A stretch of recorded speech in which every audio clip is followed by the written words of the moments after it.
Vamos todos cantar de coração. A cruz de Malta é o meu pendão. Tu tens o nome do heróico português. Vasco da Gama, tua fama assim se fez.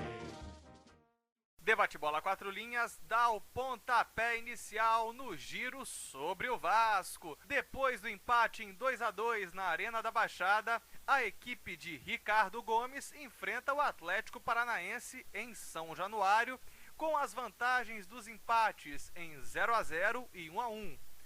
Vantagem bastante traiçoeira, não é, Fernando Diniz? É, vantagem traiçoeira, mas é muito importante, né? Porque, assim, o Vasco não vai poder, de forma nenhuma, entrar em campo relaxado, né? Vai ter que entrar em campo com a concentração, como dizem os jogadores, a 101%, né? O tempo todo, né? E, enfim, para poder obter a classificação. Eu acho, sinceramente, que o Vasco fez a parte mais difícil, que era obter um bom resultado na Arena da Baixada, e conseguiu um excelente resultado, que era um empate com bastante gols, né? 2-2. E, enfim, eu acho que em São Januário, teoricamente, a coisa vai ser um pouquinho mais fácil. A pressão aqui em São Januário é igual à pressão da Arena da Baixada, né? Só que a pressão vai ser vascaína. Mas a vantagem poderia ser até maior se não fosse a imprudência do Ramon. Eu acho que ele não teve nem intenção de ir com tudo, mas foi imprudente no lance do pênalti que gerou o gol de empate do Atlético Paranaense. É verdade, Vinícius. Poderia ser maior mesmo, concordo com você. Mas é aquela tal história, né? Jogador que vai na onda do que o adversário quer, né? O Ramon foi na onda do que o adversário queria. O que o jogador do Atlético queria driblando na área, mas na direção da ponta direita, né? Ele queria um pênalti e o Ramon fez isso, né? No finalzinho do jogo, os jogadores já mais cansados, enfim. Mas foi um bom resultado pro Vasco. Falando no Ramon, ele e o Alexandro não jogam por causa do terceiro cartão amarelo. O Alexandro tomou cartão amarelo por causa da careta que fez na hora de comemorar o primeiro gol do time vascaíno. Pra você, Diniz... Diniz, pois não, diga. Olha, o juiz foi um tanto quanto exagerado, né? Foi um tanto quanto exagerado no terceiro cartão do Alexandro. Porque dar cartão amarelo por conta de careta na hora da comemoração do gol... Pera aí, né? Porque o jogador fez a careta em homenagem ao pai dele, né? O Lela, que jogava no Coritiba, né? Que fazia os gols comemorando assim. Agora, o terceiro cartão do Ramon foi na hora do pênalti, né?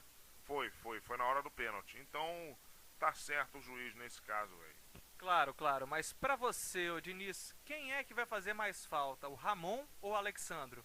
Olha, eu acho que os dois, né? Porque o Alexandro não vem numa grande fase, mas vem fazendo gols, né?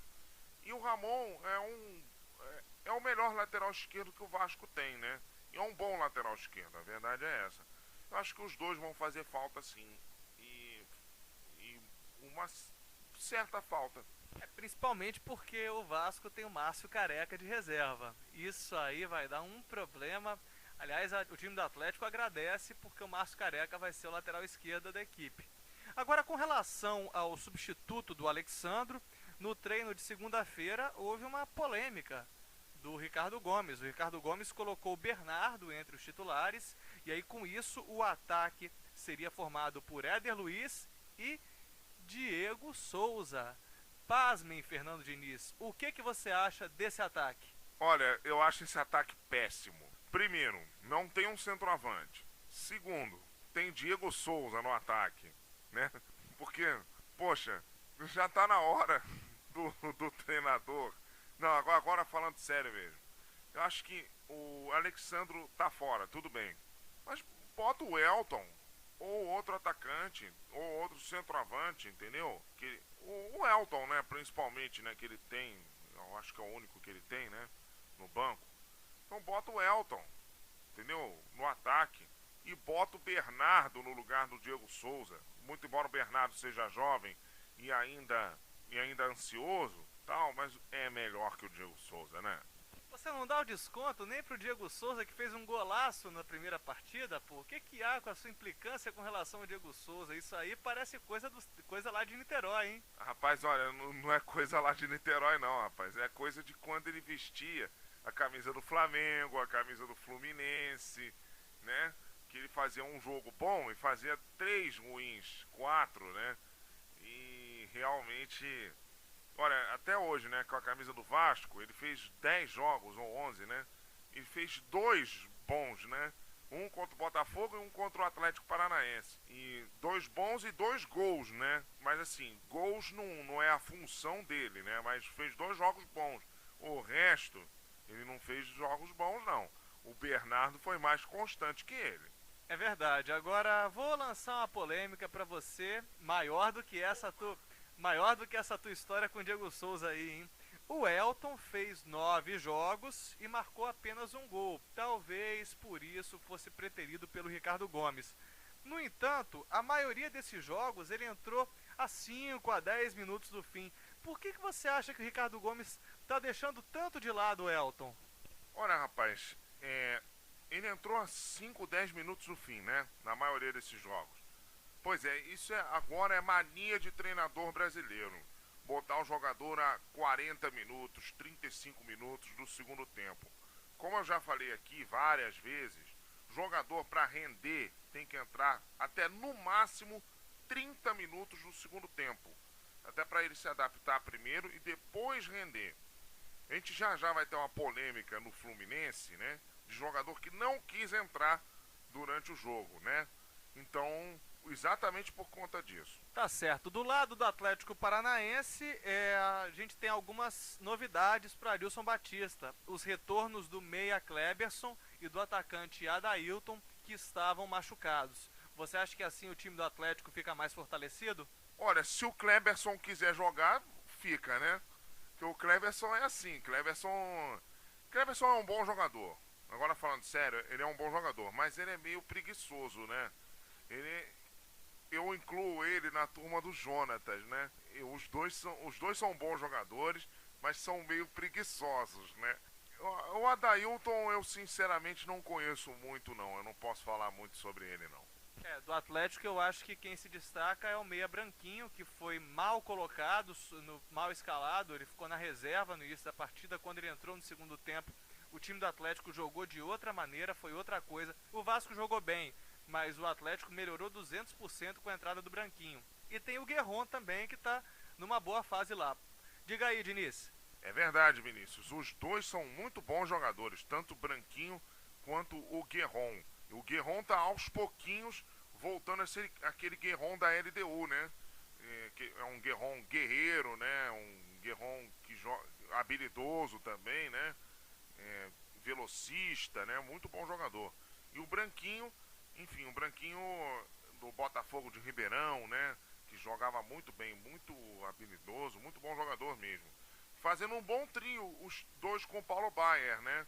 E é bom pro Paulo Baier, né? Que o Paulo Baier já tem uma certa idade, né? E então ele não precisa correr tanto. E com relação ao que o Madison falou, o Madison disse que o segredo é colocar os torcedores vascaínos contra o próprio time para conseguir ganhar o resultado, conseguir obter um bom resultado na Copa do Brasil. O que você acha disso, Diniz? Quem falou? Pois é, né, rapaz? Um jogador que no Vasco não foi bem, né? O Madison.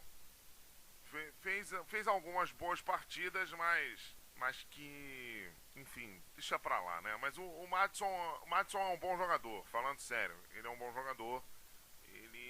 Mas é verdade, ele tem razão, sabe? O segredo é colocar mesmo a torcida contra o time.